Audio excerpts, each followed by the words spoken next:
अस्सलाम वालेकुम गाइस, क्या हाल चाल है आप लोगों का जी। आज के व्लॉग में बहुत मज़ा आने वाला है यार, एंड तक व्लॉग देख के जाना है, यकीन करो। आज हम जा रहे हैं पार्क में, वहाँ पे झूले शूले लगे हुए हैं। मोबाइल होगा मेरे दोस्त के पास, वो मेरी वीडियो बनाएगा और मैं लूँगा झूले। फुल इंजॉयमेंट होगी जी, इंटरटेनमेंट फुल होगा।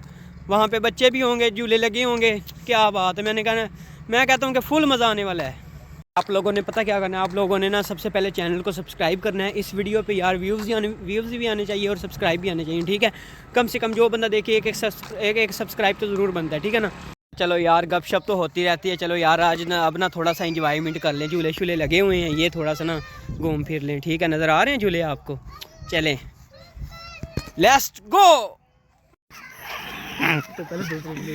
चल लो जी, आ गए हैं। ओ बच्चे इधर जाता है।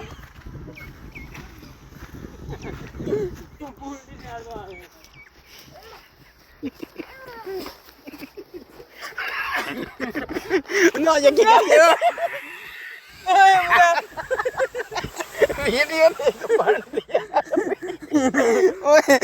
चाल शुरू है।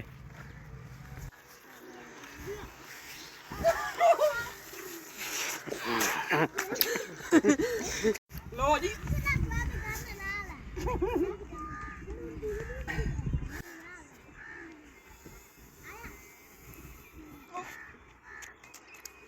बड़ा मजा आ रहा है यार। केड़ी चीज है यार पागल। और नहीं इतने बहना फुटू आदमी होते नहीं करते चलेगी ये चैन ही ये चलनी तेरी हां। ये बिंदु बच के यार तो मेरे नाल वीडियो बना रहा हूं, मेरे नाल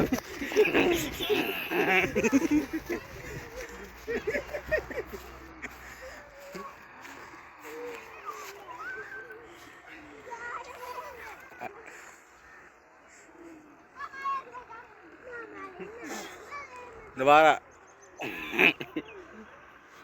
छोड़ दे हाथ। शुरू हो। एक मिनट, हां बंदी रहन तू है। बनदी पे ये कैसे और परले में चढ़, परले से ये पानी और ले ठीक है क्या? अंदर बाहर कर।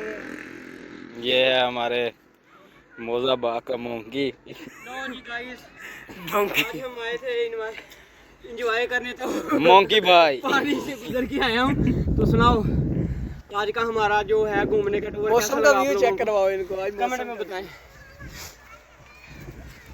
बारिश हो रही है, चलो